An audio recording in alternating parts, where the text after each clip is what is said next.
સૌરાષ્ટ્રમાં એવી કહેવત છે કે વાડ ચીબડા ગળે તો એનું રક્ષણ કોણ કરે?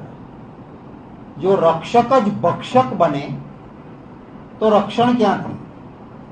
એટલે પ્રતિનિધિ મંડળ કહે છે કે દાહોદ આદિવાસી વિસ્તાર છે, અવિકસિત વિસ્તાર છે, લોકોના રોજગારી માટેના ફાંફા હોય ત્યારે રોજગારી ઈચ્છતો વિસ્તાર છે, વિકાસ ઈચ્છતો વિસ્તાર છે, અને આ વિસ્તારમાં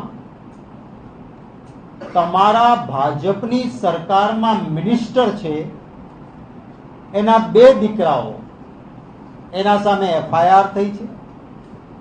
પ્રાથમિક એફઆઈઆરમાં જ જે માહિતી છે, પ્રાથમિક એ પ્રમાણે 75 કરોડથી વધારે, અને જો સમગ્ર તપાસ થાય તો 400 કરોડથી વધારે રૂપિયા ખવાઈ ગયા છે.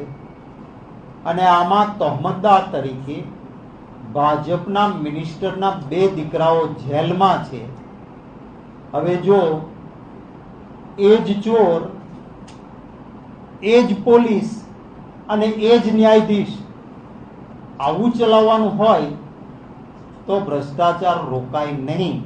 એટલે પ્રતિનિધિ મંડળ વડાપ્રધાનશ્રીને મળીને લખ્યું છે કે અમે કહેવા માંગીએ છીએ, પુરાવા આપીશું. પહેલી વાત કે સાહેબ, કરોડો રૂપિયા જેના ઘરમાં આવતા હોય, 2 દીકરાઓ એના કારણે એમની જ સરકારની એફઆઈઆરમાં જેલમાં હોય, તો શું બાપને ખબર ન હોય કે મારો દીકરો આ કરોડો લાવ્યો ક્યાંથી?